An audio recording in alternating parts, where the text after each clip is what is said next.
O bakit kailangan panoorin ng Espantaho ng mga tao? Because we enjoy watching horror films. We enjoy watching films during the film fest. And masaya. Masayang exciting, di ba? Exciting. We like exciting stuff. Talagang totoong diva. Miss Janice, kamusta ang pagbabalik sa horror na tema? Actually, gusto ko kasi yung horror Gusto ko ng horror na ginagawa. Pero ayoko ng horror na pinapanood. Weird, no? Weird, kasi ayoko na, natatakot ako. Pero di ba dati parang ikaw ang horror queen nung bata-bata? Hindi ko siya kailangan panoorin. Kasi kahit panoorin ko yung ginagawa ko, alam ko na kung ano mangyayari. Ayoko nung hindi. Ayaw mo ng totoo? Ayoko nang hindi ko nalalaman yung nagaganap. Siyempre, ayoko din ng totoo, no? Anong role mo dito? Ang role ko dito ay anak ako ni Tita Chanda. Tapos kapatid ko si Mon sa First Family. So, ikaw, maldita ka dito? Hindi. Mabait ka dito. For a change. Bakit kakaiba to sa mga nagawa mo ng horror film dati?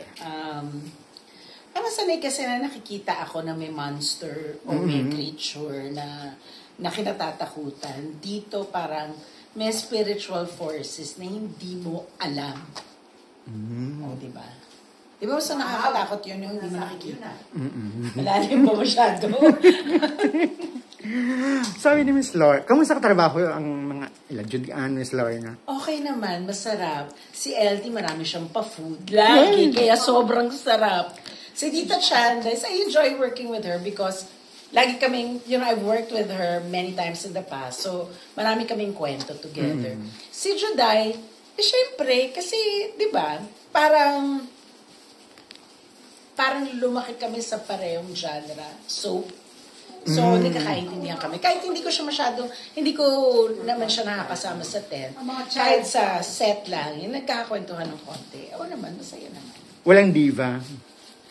Si Tito Ron nga ang diva. Siya talaga ang pinaka-diva dito. Siya ang diva dito. Magagalit na naman yun sa akin. Anong inaasahan mo dito sana sa Espantaho sa darating na MMF? Sana tanggilikin nila kasi ibang klase. For me, yung klase ng horror na to, pwede mong ipantapat sa international na mga horror films. So sayang kung hindi tanggilikin kasi talagang ang prayer ko matangkilik, maraming makapanood. And kakaiba na naman kasi kakaibang tema ng horror. Hindi siya parang mga feng shui or yung parang patayin, hindi ganun. Ibang klase siya. Klase.